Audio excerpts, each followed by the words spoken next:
Ako by asi vyzeral Patrick Bateman, keby sa snažil dominovať konzumnú spoločnosť v dnešnom svete?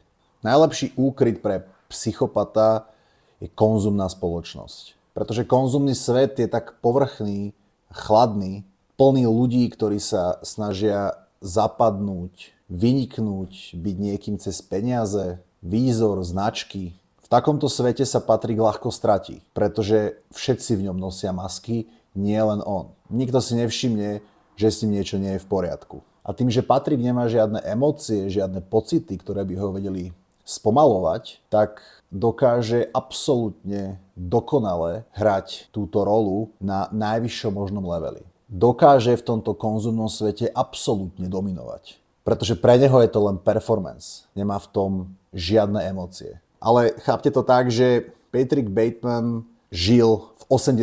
rokoch. Vtedy byť na vrchole nejakej konzumnej hierarchie znamenalo niečo iné. Vtedy to znamenalo Wall Street, drahý oblek, drahá vizitka a tak ďalej. Dneska to funguje už trošku ináč.